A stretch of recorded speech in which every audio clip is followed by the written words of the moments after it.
Originaire d'Indonésie, le tempeh, tout comme le tofu, est une protéine végétale.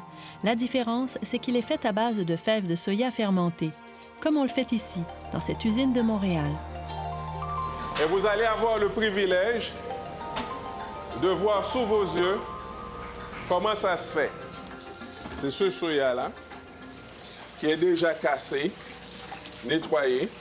Là, on vient de laver, peser, laver, et là, on fait la cuisson, on démarre notre minuterie, et à la mi-cuisson, on va ajouter du vinaigre.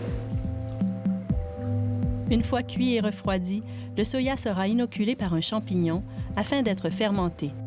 C'est un champignon qu'on ajoute dans le soya pour vraiment permettre à ce que ça se fermente comme il faut. On va dans la salle de fermentation.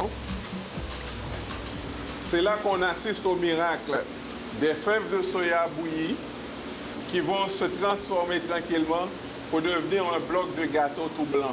On fait une fermentation lente. Au lieu de faire en 24 heures, on fait en 48 heures. Cette fermentation lente adoucit un peu le goût du tempeh. On obtient une galette de grains de soya à la texture à la fois ferme et souple. Au début, Sonel et Jasmine ne connaissaient pas le tempeh. Je connaissais pas tout là, et puis c'est quand mon fils voulait pas manger de la viande.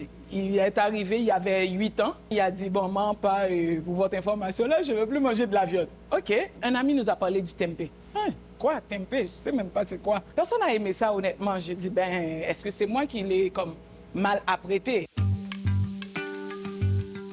C'est dans sa cuisine que Jasmine a commencé à faire des tests. Par essai et erreur, elle a créé et développé un tempeh mariné, assaisonné et prêt à manger. Ils ont eu l'idée de le commercialiser. Tempeh Inn est né. C'est des petits cubes printaniers. Ça, c'est le haché qu'on a ici.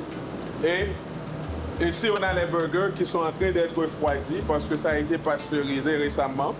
C'est bon pour le microbiote et les nutritionnistes peuvent vous en dire plus long là-dessus. Mais ce qu'on sait, c'est une très bonne source de protéines végétales qui est à être connue un peu plus. Vu que c'est fermenté, ça a un goût particulier. Quand c'est fermenté, des fois, ça a un goût de noisette. Certaines personnes disent c'est la patate, d'autres disent c'est... Chaque personne attribue un goût à ça. Mais l'essentiel, c'est que quand on les compare avec les autres protéines à base de plantes, le tempeh siège en haut. Je pense qu'il y a d'autres personnes qui avaient ce même frein que moi, qui dit, bon, on laisse tomber ce produit-là, on va pas l'aimer partout, là, c'est pas si bon. J'ai dit, ben, je vais le partager avec le Québec, pourquoi pas? Et c'est là, c'est arrivé, on a vu qu'il y a vraiment un potentiel d'affaires là-dedans. On a trouvé quelque chose pour la famille, pour mon fils, et là, on le partage avec tout le monde. En épicerie, on trouve différentes marques de tempeh, qu'ils soient nature ou encore prêts à manger, déjà assaisonnés. Nous avons demandé à la nutritionniste Karine Lamoureux d'analyser cette offre. Vraiment, c'est impressionnant. Plusieurs marques. Puis on a quand même des saveurs vraiment intéressantes. On parle de 1 % de sodium, 1 % de sucre. Vraiment très, très léger. Donc ça, je suis impressionnée. Beaucoup de fibres. Là. On parle d'une boulette. Ça nous donne 25 % de nos fibres de la journée, là, ce qu'on n'a pas du tout dans une boulette de steak haché. Là. Donc vraiment intéressant.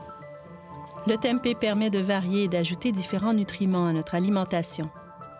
La première différence dans le tempeh, c'est que ça va contenir la fève entière, donc il va encore avoir les fibres, chose qu'on n'a plus dans le tofu. Le deuxième avantage, c'est au niveau de la fermentation. Pour le tempeh, le champignon qui est habituellement utilisé, le Rhizopus oligosporus, c'est vraiment bénéfique, par exemple, au niveau des bactéries intestinales. L'autre avantage, c'est que ça va aider à briser les protéines et les glucides complexes qu'on a dans la légumineuse, donc ça va favoriser l'absorption.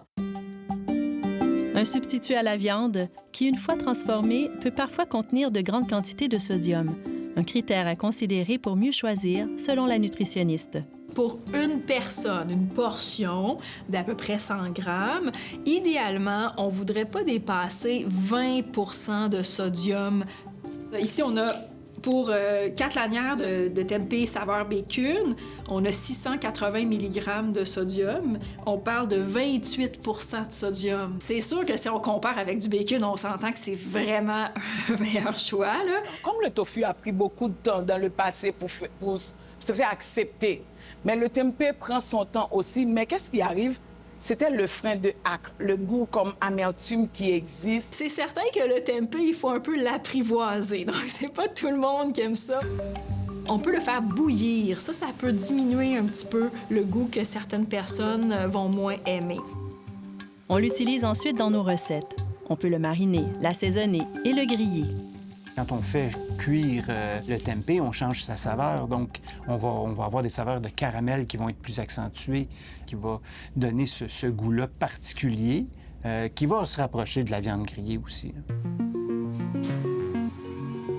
Martel Amoureux est professeur en chimie alimentaire et consultant pour Sonnel et Jasmine depuis le tout début. Moi, les rebuts, on les utilise pour faire le haché. C'est lui qui a développé le tempeh haché à la demande du couple. Le burger et les cubes, ils génèrent ce qu'on appelle des rébus parce qu'on les coupe et il y a des retailles qu'en règle générale, on devait jeter, on a jeté dans le passé. On s'est dit, on va faire quelque chose qui va ressembler à un steak haché. Le tempeh s'intègre à différents plats. Jasmine propose d'en faire une sauce à spaghetti. Elle fait des brochettes ou l'ajoute dans un sauté de légumes.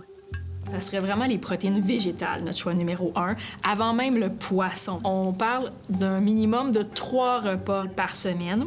Quand on parle de protéines végétales, on inclut les légumineuses, on inclut le tofu, le sétan, le tempeh et toutes les autres protéines à base de légumineuses. C'est important pour le climat, pour l'environnement, pour nos enfants, pour le bien-être animal et pour tout. Mais au-delà de ça, mais pour notre santé. On a dit, si nous, on n'a pas aimé au début, là, c'était comme un non catégorique pour nous. Et on arrive à un point où on peut le manger. Pourquoi ne pas le partager avec ce Québec-là qui nous a accueillis?